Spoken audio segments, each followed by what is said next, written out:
Namaskaram girls.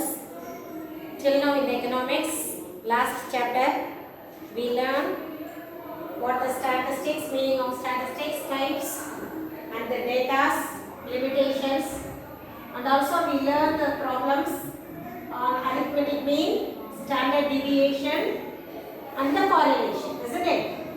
The next one is regression. The word regression is coined by Sir Francis Galton in the year 1877. So what is regression? At first, he used this regression to study the relationship of the average height of the parents and children. While he is calculating, he came to understand, while he is calculating the relationship between the height of the father and the children, the average is coming back towards the result is moving towards back.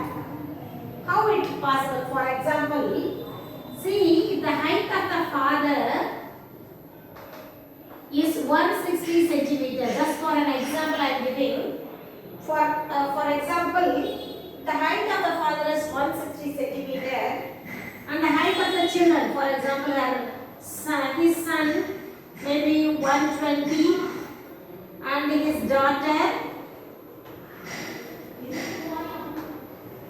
100 centimeter. While calculating the regression, they have to take the average. So how will you calculate the average? 160 plus 120 plus 100, isn't it? So how it will come? 300, 380. 200, 380 by 3. Then you will get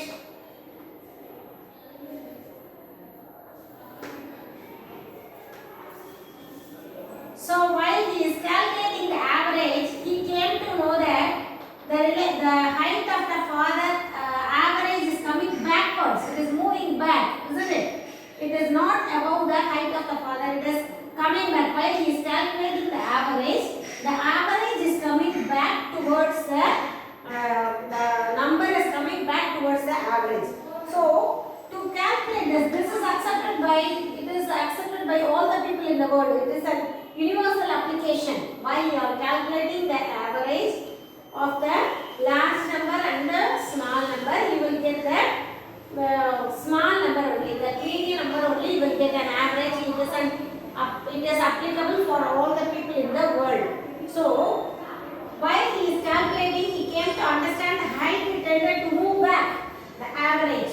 That is regress to average. While he is calculating the average, the height coming back, the result is coming back, moving back towards. So this law is confirmed by Sir Francis Galton's law is confirmed by his friend Carl Pearson. Coefficient of study, correlation coefficient, correlation of study, which was given by Carl Pearson. So he was the friend of Sir Francis Galton. So his law was confirmed by Carl Pearson, that as regression law, and it is also called as stepping back towards the average, because while you are calculating the average, you are moving back. The result is moving back. The number which has been decreased, isn't it? So it is also called as stepping back towards the average. Another name of the regression is stepping back towards the average. So this was given by Carl Pearson, who was friend of Sir Francis Galton. So what is regression? It's study of the relationship of the variables, two things, that is x or y. If y is dependent and x is independent, y on x, how the variable will be. So they have calculated how the y on x is and the x on y is. The calculation is get a result which is called regression line. That is the regression equation. It has helped to estimate the value of y corresponding to the known value of x. The line describing the tendency to regress or going back was called by Galton's regression line. So while he is calculating the average, it is moving back. So that is called a regression line. We have two regression lines, that is x on y and y on x. Already I told you. If you calculate x on y is equal to x is equal to a plus by, y on x is equal to y is equal to a plus bx. Now we should know what is the difference between the correlation and also the regression. Correlation is also studying about the variables. Already I taught you, isn't it? Based on three types, we have three types of correlations. One is based on the direction, based on the usage and the numbers, and based on the tend to move, constancy of the variables that we studied, isn't it? Positive correlation, negative, simple, multiple, partial, and also linear and non-linear. Everything we have learned in the correlation. So what is the difference between the correlation and the regression? It is given in the book.